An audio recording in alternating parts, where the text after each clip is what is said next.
Please listen carefully.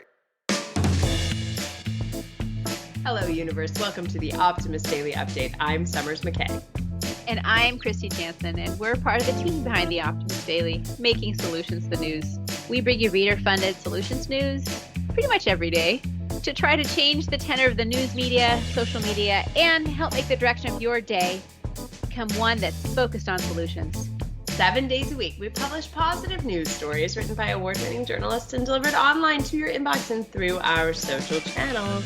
And also, we are sharing these solutions in a commute-worthy, walk-worthy, home office-worthy, Halloween week-worthy podcast. Today is Monday, the 25th of October, 2021. Kristy, I am going to wear a costume every day this week. I'm doing it.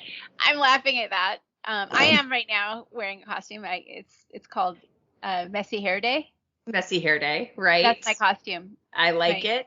I like it. Am I not quite ready to get dressed yet? Yep, it's called. You're wearing the pandemic business casual. My pandemic business casual look. Exactly. So I now will be headed to the office later on, but not yet. Yep, I've got my unicorn onesie. I've got my Wonder Woman outfit. If I don't have time to put a costume on, or perhaps even bathe, I might just put on a tiara. But I'm just feeling goofy this week, and I want to just embrace play. I think my word of the week, if I was going to set an intention for this week, would be play. I just want to have fun this week. I want everyone in my family and in my home and in my business to enjoy this week. So, and I know we have a birthday coming up from a member of our team. So we're going to celebrate as a group. And yeah, so it's just play week here at the Optimist Daily. I know. We were reminiscing in our last week's staff call or editorial call about the last time that we were all together in the same place, which was in 2020. And that was the first time we had our Netherlands crew here. Right. And we had one beautiful couple days where we all really laughed together. And I miss that. And so we are doing a reprisal of that this week. And that'll be fun. Yeah. Yeah. We're going to do it remotely. We're going to just try to find laughter and joy in those who are in the same town will join together, and then we'll all come together. Well, it'll be a hybrid kind of communing for the Optimist Daily next Thursday. Or this Thursday. Hybrid little giggle fest. Hybrid giggle fest, yes. Exactly. So important for team building. All right, well, so you had your watch party. I did my pumpkin patching. Weekend's over. Yeah, what? We should invite a goat or a llama to our Zoom on Thursday. Oh, let's do it. But don't tell anyone. Hopefully nobody on the team listens to the Optimist Daily update so that they get surprised. I am so getting on that right now. I am hiring a goat or a llama. It's going to be a team surprise. Amelia, who produces the show, if you tell anyone, you don't get to see the goat. Oh, funny. I love it. All right. So see, we're going to have a goat or a llama at the meeting on Thursday. We're going to tell you all about it on Friday. There might even be screenshots. But you know what, Kristy, should we just kick off the news today and get to it? It's Monday. Even though we're playful, we do need to get productive. What do you want to talk about on today's Optimist Daily? I do feel like the headlines in the mainstream regular news media have been dark. And one area that I keep seeing headlines out there is sort of, I guess, getting ready for the climate conference which is coming up beginning of November, is about the need to really account for and pay attention to all of the ways that our world has been impacted by the already changed climate, and how many ways it will continue to be impacted and for the humans on this planet destabilized unless we really take strong action to mitigate and adapt to the already changed climate. But so the headline that I wanted to focus on, it's kind of a dry story, but super important. And it's, again, looking to a country which is taking this issue quite a bit more seriously than most of the other nations in this world, and that is New Zealand. And the headline reads, New Zealand mandates climate change disclosures for financial institutions. And what the country of New Zealand has done is they've introduced legislation that will increase climate transparency in their banking sector. The country's new policy requires publicly listed companies and large insurers, banks, non-bank deposit takers, and investment managers to make climate-related disclosures. So this is putting it on the front page of companies reporting, which I feel like it should have been there for the last 30, 40 years, but this is an important step. New Zealand's a small country. Hopefully others will say, hey, this is a great idea. But right now, most companies, most banks have no disclosures regarding climate-related investments or the potential impacts of climate change on their business operations and their business model. So companies are doing these assessments all the time. They're doing, risk management, and insurance companies and the insurance companies for the insurance companies are starting to really pay attention to some of these issues. But there's right now no requirement for public disclosure. And that's what New Zealand is trying to counter or trying to legislate. And it's a good step. Again, it's not done yet, but I just wanted to recognize it because I think this is the kind of movement that will help improve transparency and also help both the different countries, but also on a global scale, us really address these issues. The impacted businesses in this particular legislation will be all registered banks, credit unions, building societies, investment schemes, that's a British word for plans, insurers, anyone who has assets over $1 billion, as well as all equity and debt issuers who are listed on the New Zealand Stock Exchange. The disclosures are going to be structured around 4 key topics: governance, strategy, risk management, and then metrics and targets. And any international corporations that have a presence in New Zealand will also be forced to comply with these new regulations. And I just wanted to give them a little shout out, promote New Zealand. You know that I am a big fan of the country, and yes, because we have to take these kind of steps and make these kinds of questions transparent and start talking about them. Well, and exactly. And having, you can't manage what you can't measure, exactly. Having transparency, having communication. And it is, this is one of those quote unquote pipe dreams of can the actions of a few inspire the actions of many, right? And can this conversation started here be a catalyst for other organizations and other countries to also make change? And I guess if we were going to have kind of a theme of our stories today, it's like the Field of Dreams Optimist Daily today. If we build it, yes. Yeah. Well, my headline is similarly optimistic and determined in opening a conversation to affect change. And my headline reads, "The Calm Line is Colombia's anti-machismo hotline for men."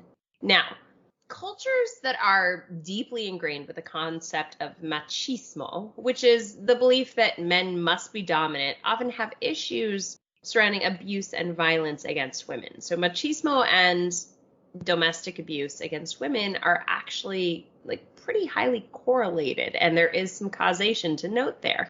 Men who are willing to try to affect change in this movement don't really have a place or a voice or a space to do so. There are tons of women-centered movements and the Me Too movements and the empowerment movements, but giving men an opportunity to turn to resources to help them understand their own emotions, control their impulses, and change their engagement with machismo culture are few and far between until now. This is called the Calm Line. The Calm Line in Bogota, Colombia, puts men at the center of the conversation surrounding violence against women and aims to address the ideology behind these actions. The hotline was launched by the government of Claudia Lopez, who is elected as the first woman and openly gay mayor of Bogota. She prioritized combating oppression and machismo in her government's plan through this hotline and other various initiatives. There's a new school set to open next month in Bogota called Men in Care, where husbands and fathers will learn how to take care of their homes, children, and partners properly and respectfully. Colombian men still just admit to recognizing that machismo exists in their culture, but few have the tools or information on how to change it, and far fewer are able to see it in their own actions. So it's pretty exciting because unfortunately a woman is sexually assaulted every 34 minutes in Colombia. So sexual assault is very high and domestic abuse is very high. So with this opportunity of launching the Calm Line and launching Men in Care and other tools and opportunities for this discussion to begin on an evolution of how we interact as sexes, I think is really beautiful. It's really determined. And we talk about this at the Optimist Daily all the time, but you can't just, a movement that doesn't engage all sort of participants in the process of racism, domestic abuse, oppression. You have to engage all participants because you have to teach something new. So first step is identifying something's wrong. And next step is identifying the tools to change what is wrong.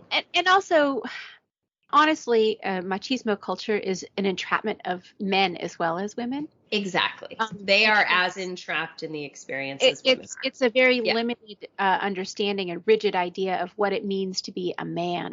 What it means to be manly, which is just as confining as sort of the gender norms where women are supposed to be the submissive partner. Women are supposed to be the caretaker as opposed to and the mother figure as opposed to the strong breadwinner, right? Right. All these kinds of ideas, they're entrapping of both men and women who are caught up in them.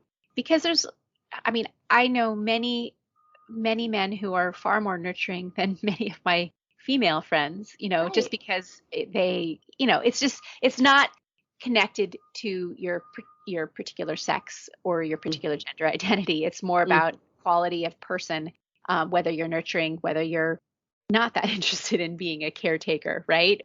And being a vulnerable, soft person it's a human strength, but often it's there's shame that's attached to it in this kind of machismo culture. So I think this is interesting. And to call it the Calm Line, where it's an outlet, it's like a hotline for men who would otherwise perhaps act violently against their partners or against the women in their lives.